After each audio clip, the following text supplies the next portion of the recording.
I'm Susan, and today we're going to be going into the nitty-gritty of all of your naughty little controversial opinions.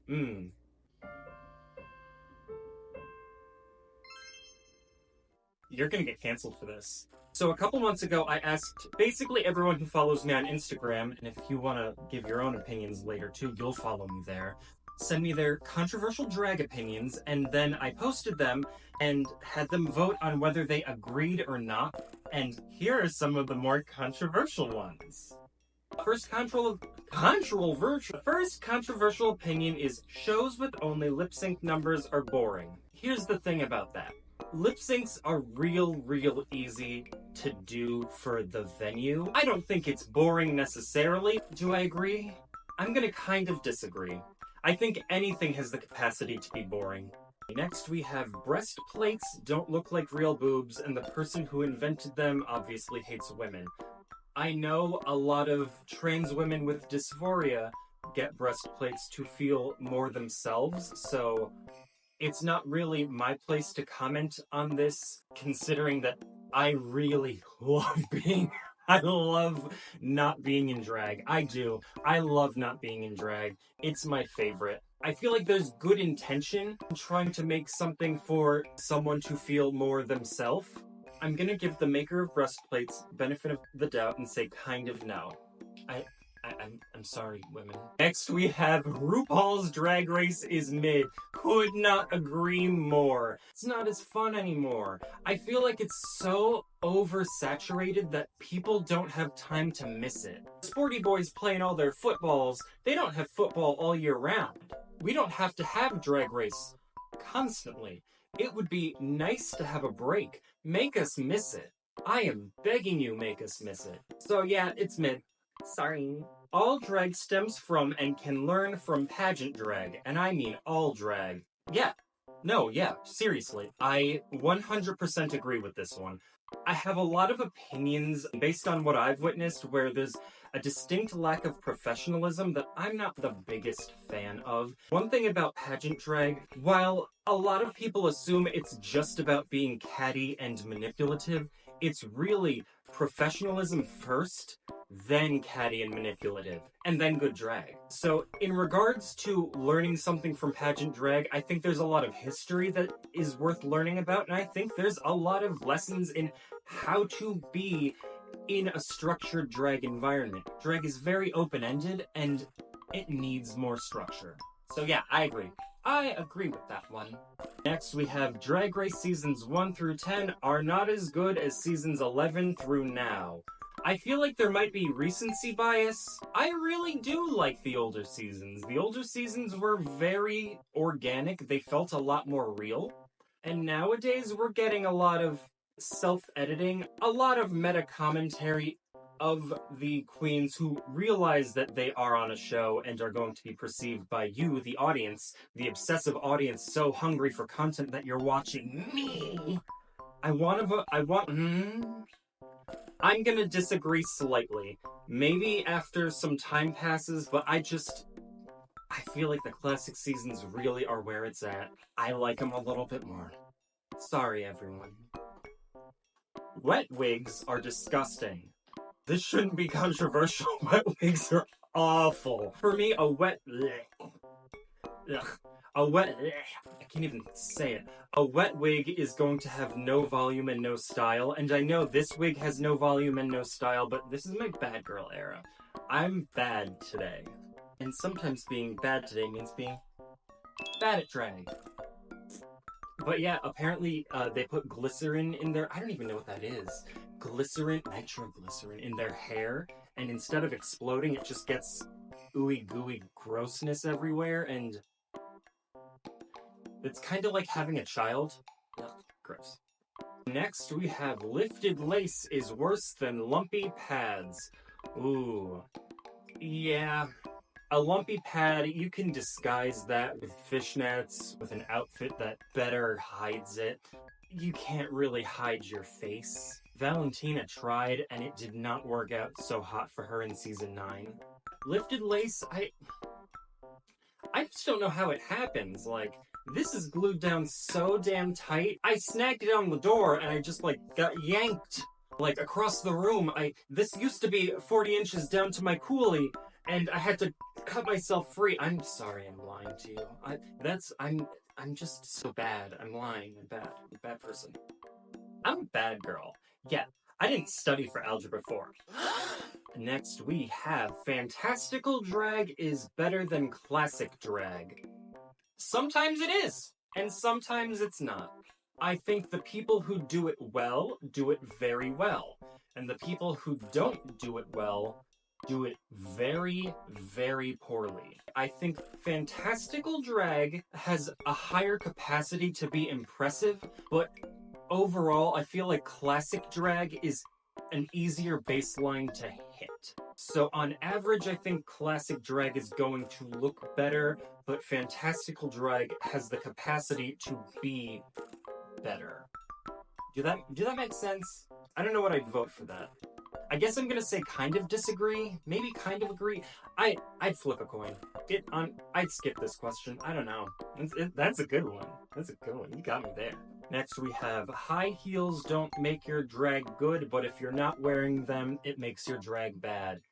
Here's the thing. I've worked with a lot of people who have disabilities. High heels are difficult. High heels are not accessible to all people. Do I think having heels makes or breaks a look? No, not really. I think if you're talented, you can style a flat to look lovely, to look elevated. Drag is uncomfortable enough. Do what makes you comfortable and what makes you keep doing drag. Don't hurt yourself for this. If the goal of your drag career is to be on Drag Race, you shouldn't be doing drag. I gotta kinda agree with that one. If you aren't celebrating the history and the art form and it's just about being RuPaul's special favorite, what are you really doing it for? If you're going on the show with the end goal being the show, then when you get off the show, what are you going to do? If you think after that you're going to be super successful and satisfied, that's not the case. You need to have something that you're working towards, and if you use the show as a vehicle, use it as a vehicle to get there. The show shouldn't be the goal. The show is a tool to get somewhere else. Dream bigger. Next we have drag kings need to wear more dramatic makeup. I'm going to kind of agree, not because they're drag kings, but because I want everyone to wear more dramatic makeup. Everybody. So, yeah. I think drag kings get critiqued enough, and however they want to do drag, I just want them to do more of it. I've never been disappointed by a drag king. Have I? Oh. One, but it was just Bobby. He stole all of my food. Next we have a lot of drag artists use being alt as an excuse for a lack of polish. Ooh. I might not say the word excuse, but I feel like the standard of alt drag doesn't call for polish, so I feel like there is some truth to that. I just feel like it might be not the word excuse, but an absence of elevation.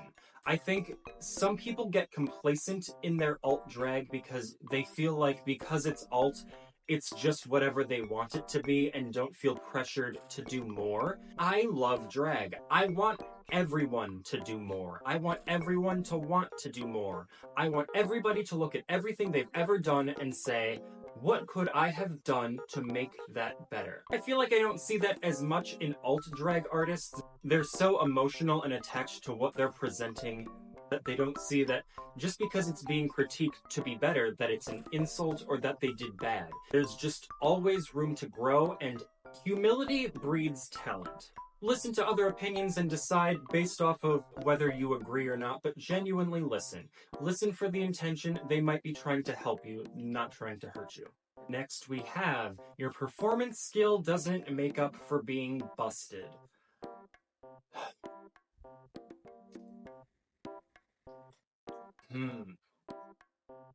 Kind of agree.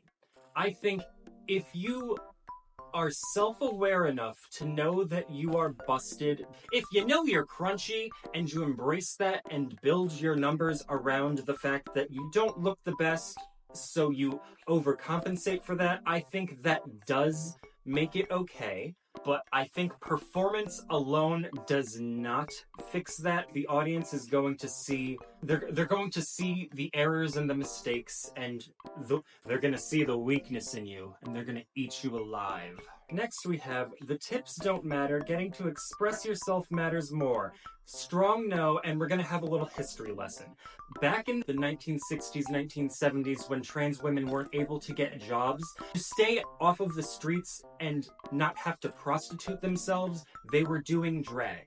The tips did matter, the tips do matter. I think that you need to really, really look inside yourself. If you do not need to be doing drag for the money, you probably shouldn't be doing it in spaces where other people are doing drag for the money. I do not perform that much locally because I don't need the money as much as other people do. I'm not at risk of being homeless. Other people are.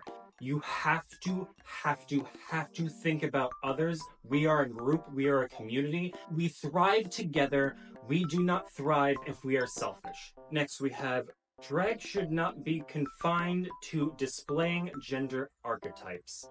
Here's the thing. Drag is, at its core, parody of gender expectations. You are doing drag because you are showing an absurd version of gender to an audience. That is, at its core, what drag is. Whether it is the crux of your drag art, that might not be the case, but ultimately, the audience and people are looking at you and at your art through a lens of gender. It's inescapable because it is the society that we live in. I would like to not live in that society at some point, but I do not think that will happen in my lifetime. Now we've got drag kings should do majority male drag, otherwise they shouldn't otherwise they shouldn't advertise themselves as drag kings. No.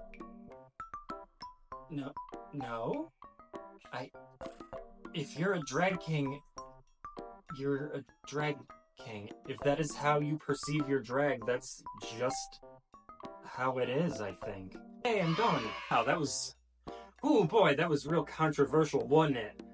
Yeah, I hope that I don't get canceled for saying what I was thinking, because I'm just trying to have a good time and have fun with you. I hope you're not mad at me. Please don't be mad at me. We could get along. I'm sorry. That's a video.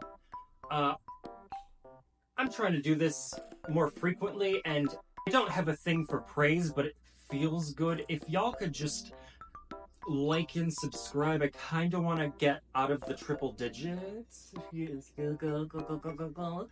don't have to if you're not into it, then you don't gotta. But if you could say maybe no. I tried it. I never know how to end these. I'm gonna steal your pets.